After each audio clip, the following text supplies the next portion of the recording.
साथ भरता और कुछ इससे मिलता वो भी गायब हो जाता। फिर उसकी पत्नी को उससे कहने लगी कि आजकल क्या करते हो, पहले तो कुछ ना कुछ परेशानी ले आते थे, आजकल तो कुछ भी नहीं लाते हो और और न कहीं जाते हो, घर में खाने के लिए अन्न के दाने तक नहीं बचे हैं। तब वो अपनी पत्नी को सारी बात बताता है कि जंगल में इससे गुजर रहा था, तो रास्ते में मुझे दशा माता और रायला बाबूजी भी मिले, दोनों ने मुझसे हार जीत की साथ बढ़वाई, परंतु मैं रोजाना झूठ बोल कर के माता जी को जिताता और पिताजी की हार बताता। मैं सारी बात समझ गई और कहने लगी कि अब आज से पिताजी को जिताना। तब से वो ब्राह्मण रवाना हुआ और उसने वैसा ही किया जैसा कि उसकी पत्नी ने कहा। रायला बाबूजी तो ब्राह्मण तुम गलती कर गए हो। इस पर ब्राह्मण बोला, नहीं बाबूजी, मैंने कोई गलती नहीं करी है। तब रायला बाबूजी ने उसकी झोली में भस्मी डाल दी। वह मन में दुखी हुआ कि पत्नी की बात मानकर मैंने पिताजी को जिता तो दिया है, उन्होंने तो मुझे इस भस्मी दी, अब पत्नी को जाकर के क्या कहूँगा। ऐसे सोचते हुए वो गया और जाकर के उस भस्मी को झोली में डाल दी और बाहर जाकर के मंदिर पर बैठ गया कि आज तो पत्नी आएगी और डांटेगी।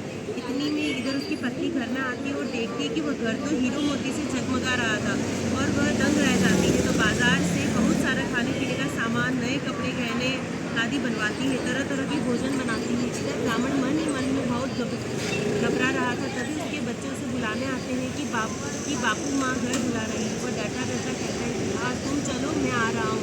वो घर जाता है, घर जाकर के देखता है कि घर में तो बहुत अन्न धन हो गया है। तभी खुशी खुशी सब भोजन करने लगते हैं। तभी पड़ोसन वहाँ आती है और कहती है कि अरे आजकल तुम्हारे घर पे कितना धन हो गया है कि मैं तो एक कंगन कब से ले गई हूँ, तुम्हें याद भी नहीं है।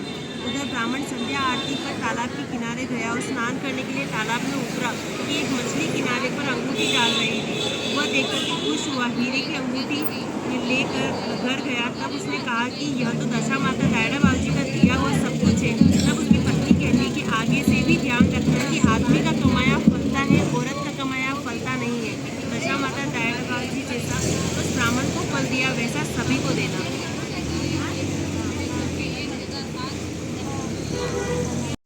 एक बार नल राजा दमयंती रानी ने खूब राजपाट था। वहाँ कुछ दासियाँ दशा माता की पूजा करती देखी तो रानी ने पूछा कि यह तुम सब क्या कर रही हो। तो दासियाँ कहती है कि हम तो दशा माता की पूजा कर रहे हैं। तब रानी कहती है कि कैसे करती हो, मुझे भी बताओ। तब दासियाँ कहती है कि 9 दिन तक रोज़ दशा माता की कहानियाँ सुनना, इसमें दिन व्रत रख करके दशा माता की पूजा करके डोरा पहनना चाहिए।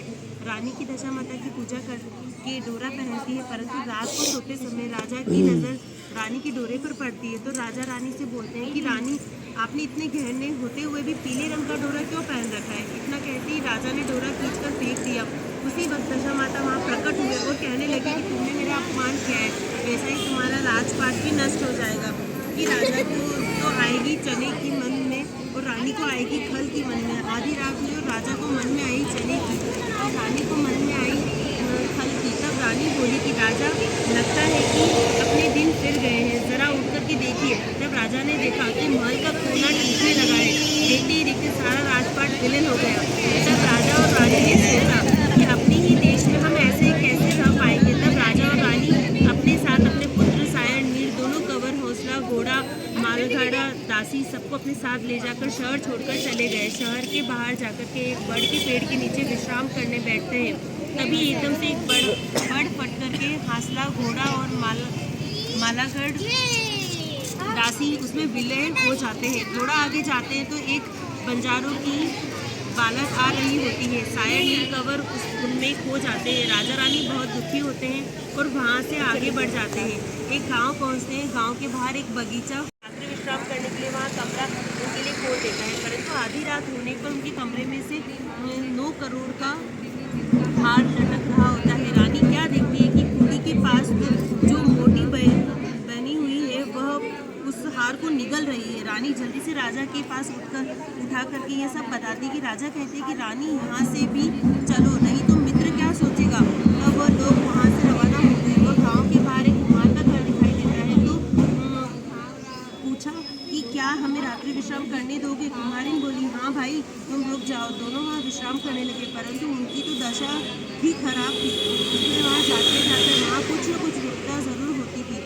वही आधी रात हुई। कुम्हारिन के तो जो आवड़ा पक रहा था वह पूरा फूट गया। तब राजा रानी दोनों ही नींद जागी और कहने लगी कि यहाँ से भी चल देना चाहिए। आगे जब आती जाती सत्यों ने ये सब